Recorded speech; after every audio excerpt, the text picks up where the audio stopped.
क्या आप एक टैक्स एफिशिएंट रास्ता ढूंढ रहे हैं नियमित आय के लिए? तो आपकी खोज आके खत्म होती है एसबीआई डिविडेंड यील्ड फंड पे। शेयर बाजार में ऐसी कई कंपनीज होती हैं जो रेगुलरली अपने प्रॉफिट्स अपने शेयर होल्डर्स के साथ शेयर करती हैं डिविडेंड्स के तौर पर। ज्यादातर ये डिविडेंड साल में शायद 1-2 बार अनाउंस होते हैं और कभी कभार कंपनीज स्पेशल डिविडेंड्स भी देती हैं जो नॉर्मल डिविडेंड से अलग होते हैं। तो फिर इन हाई डिविडेंड वाली कंपनीज को कैसे ढूंढा जाए? अगर आप बड़ी, मध्यम और छोटे साइज की कंपनीज के दिए गए डिविडेंड को कंपेयर करते हैं तो आप देखेंगे कि बड़ी कंपनी का मुनाफा ज्यादा होता है। हो सकता है कि उसका शेयर प्राइस भी ज्यादा हो। दूसरे हाथ पे छोटी कंपनी का कम मुनाफा हो सकता है, शेयर प्राइस भी कम हो। तो आपको सही आइडिया नहीं हो पाएगा कि अपने मुनाफे और शेयर प्राइस के मुकाबले में कौन सी कंपनी ज्यादा डिविडेंड दे रही है। पहले इन सब नंबर्स को एक से लेवल पे लाना जरूरी है।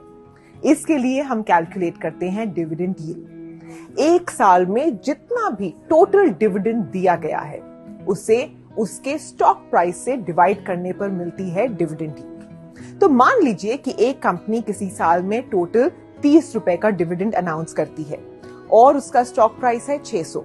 तो इसका मतलब हुआ कि डिविडेंड यील्ड बनती है 5%। हमारी रिसर्च से पता चलता है कि हाई डिविडेंड वाली कंपनीज की डाउनसाइड रिस्क भी कम होती है और इस वजह से वो आर्थिक मंदी के दौर से भी काफी आसानी से गुजर पाती हैं। हमने 2008 से अब तक के सबसे बड़े बिकवाली के पीरियड्स को जब स्टडी किया तो देखा कि सिर्फ एक बार 2014 और 2016 के बीच निफ्टी डिविडेंड अपॉर्चुनिटीज 50 इंडेक्स बाजार से ज्यादा गिरा था। और यहाँ बात हो रही है इंडिसेस जैसे निफ्टी 100, मिड कैप 150 और स्मॉल कैप 250 की। बाकी सभी 3 सालाना पीरियड्स में ये इंडेक्स बाजार से कम गिरा, यानी आपकी डाउनसाइड या नुकसान की संभावना को कम किया। डिविडेंड यील्ड फंड्स की यही खासियत आपके पोर्टफोलियो में स्टेबिलिटी या स्थिरता पैदा करती है।